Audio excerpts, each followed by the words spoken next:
This is the Pennsylvania Report with State Senator John Yudichak. The Pennsylvania Report, a look at your state government working for the future of Luzerne and Carbon counties.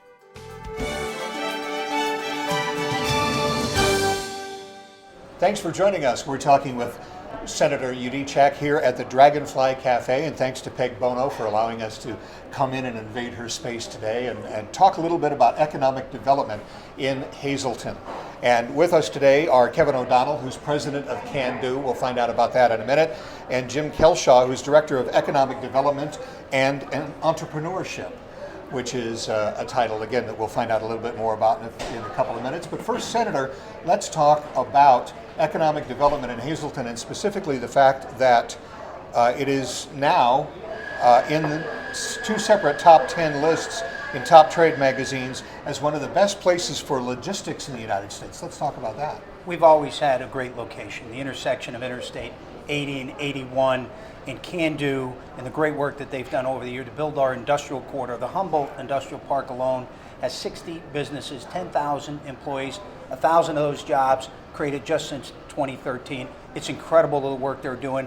We're investing in downtown revitalization, and we're investing in the industrial development of our corridor along 80 and 81. Kevin, let's talk about CanDo. What is it and how does it help in industrial development? Okay, well, CanDo is a private nonprofit economic development organization, and our job is very simple. We try to improve the economy of the greater Hazleton area by creating jobs. But we do that by developing land. We now have 4 industrial parks or business parks in the area.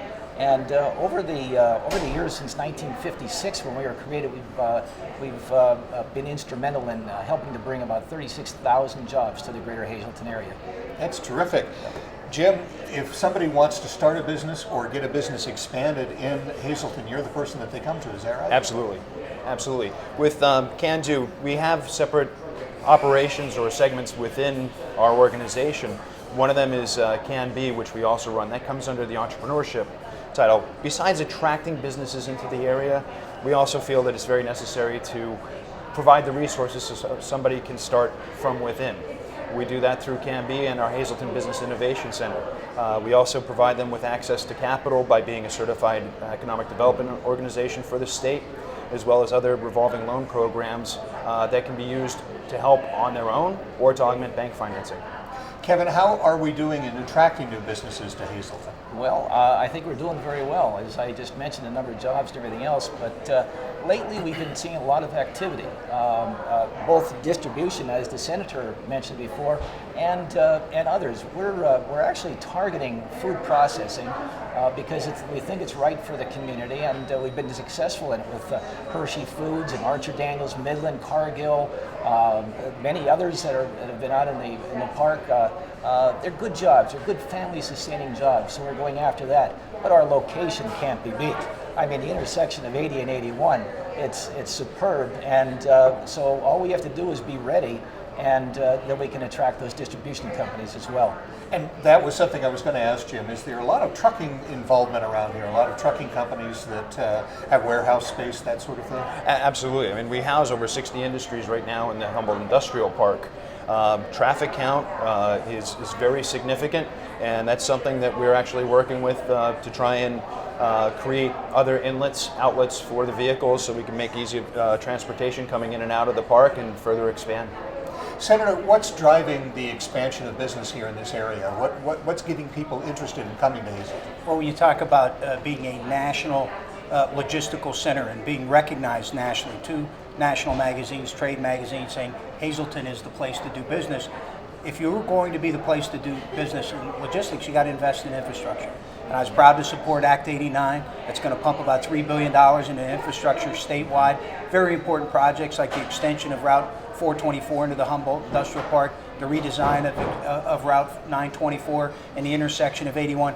You need to make those investments. You need to have the workforce and the work ethic. We have that, but we also need to make those investments in our infrastructure. We're doing that in Greater Hazleton through a public-private partnership. It's not just public dollars, private sector stepping up, and of course CanDo stepping up in a big way to drive economic development.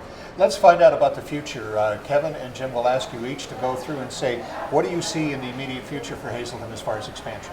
Well, economic development is different than it was years ago. Years ago, it was you'd throw your line out and whatever you could get was it. Today, we're targeting the type of industry we want. But there's a difference today because today we have to be ready. We have to be ready with the transportation that the Senator just talked about, site ready. The companies cannot afford to wait the 18 to 24 months that they need in order to develop a site. So developers today have to be ready with pad-ready sites, and if not pad-ready, at least permitted sites, so that you can get that company to come. So I see a lot of we have a lot of prospects right now in the pipeline, and we've got a couple of sites that are pad-ready, and we're working with private developers. Right along Interstate 81, there's a site already prepared for 450,000 square feet, and I know there's prospects on that already. So that's what I see coming in the industrial park. Jim, ready cash, that's the first phrase that comes to mind, is if a business comes in, how difficult is it for them to get financed? Well, all financing comes with its challenges, but Pennsylvania stands at the ready. We have many innovative products to help start up as long as job creation is part of what's coming into the area with relocating. The other thing I want to say to augment what Kevin was saying is not just attracting the large industry. We have so much going on the community development side, which also dovetails into economic development with downtown, the resurgence, revitalization. We stand at the ready to help the small businesses that want to start up, because at the end of the day, if the industries that come to our parks do not have the resources and the establishments that they want to go to, it's not great for the workers as well. So we're attacking it from all fronts to make Hazleton the place to locate into. And Don, if I could add to that, the other thing we're looking at is growing from within. It's one thing to bring industries into the area, but they come and they go. If we can grow our own through our incubator program that we have for entrepreneurism, we think that that's part of the future of Hazleton. It starts growing our own industry here too. And Senator, just a couple of seconds left here. Small business is the spine upon which you grow growth and innovation in an area. Is that correct? It's correct. And CanDo is an exceptional example and a case study of doing it the right way. Whether it's the KOZ program, whether it's the Pennsylvania Infrastructure Bank, business in our sites, all the economic development tools that we put on the table in the state of Pennsylvania, CanDo has met the mark each and every time. Growing small businesses on Broad Street in Hazleton, or growing our industrial parks along the 80-81 corridor.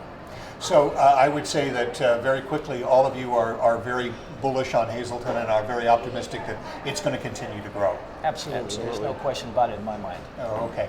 And Senator, any last words about how the state can help continue this growth? Well, one of the negatives in this story is that a lot of those programs that have been so effective here in Greater Hazleton have been defunded. We need to get a budget in place. We need to make sure that we invest in our economic development infrastructure. DCD's been cut several times over the last few years. We need to replenish those funds that are creating jobs here in Greater Hazleton. Okay, good place to end it. Thank you very much, Senator. Thank you, Kevin, and thank you, Jim, and thank you for watching. If you need to get a hold of the Senator for anything, he's an easy guy to get a hold of. All of his social media information is at the bottom of the screen, and a couple of seconds will tell you how to get a hold of him at his district office. Thanks for watching.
People with disabilities may request a transcript of this program by calling area code 717-787-5166. The TTY number is 1-800-364-1581.